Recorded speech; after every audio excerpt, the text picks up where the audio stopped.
Hey, buddy. Oh. What's that title? Cool, man. It's Mike, right? Yeah. Yeah, And it's cool. Dwight?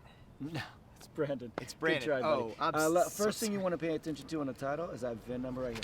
Look right over there. Okay. See that VIN number? Anytime you want to bind a bike, you want to make sure those three things match. You see what I'm saying? Okay. Yeah. Other things you want to check.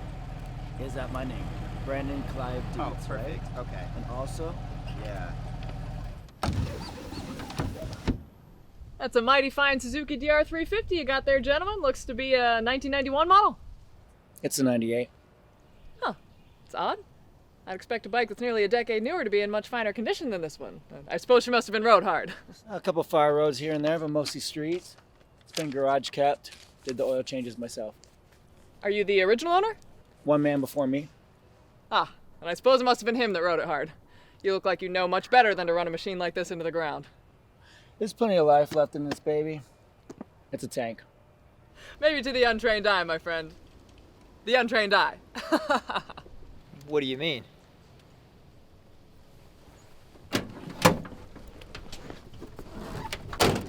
We'll take a look at the chassis and the suspension. Does that look like the chassis and suspension of a 1998 Suzuki DR350 to you? That, my dear fellows, is the chassis and suspension of a 1991 Suzuki DR350. Full steel frame and swing arm. Hell of a lot heavier than the aluminum 98 model. And, if I had to guess, chassis, could you hand me the 10mm socket wrench and the cup holder? The true tell is if this bike is running a Mikuni flat slide pumper carb. May I?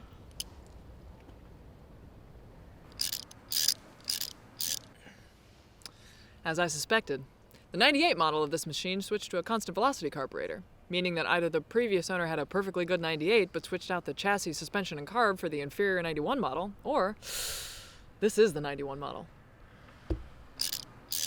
Looks like the previous owner pinned on the plastics from a 98 to get a higher resale value.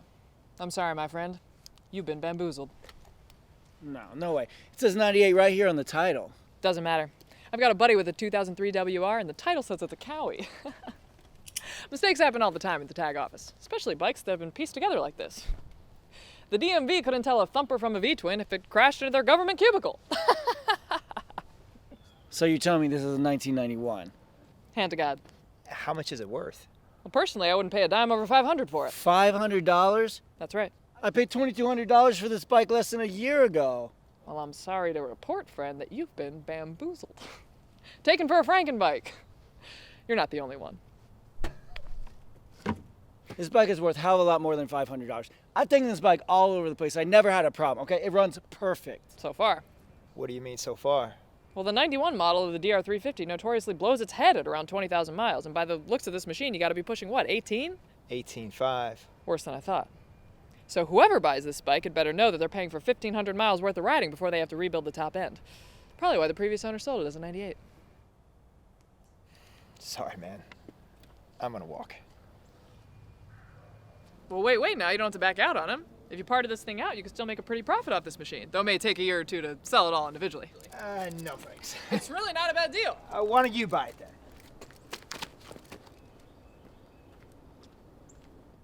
Me? I'm not currently in the market for a bike. It's been a hot minute since I tackled a basket case.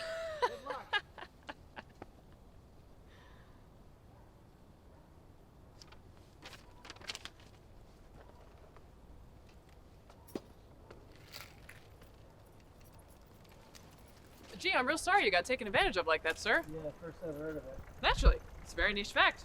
Can't be blamed. I'm just sorry there are people like that in the world. But I respect you for not selling it off as something it isn't. Takes a man of integrity to take a financial hit like that. Yeah, thanks.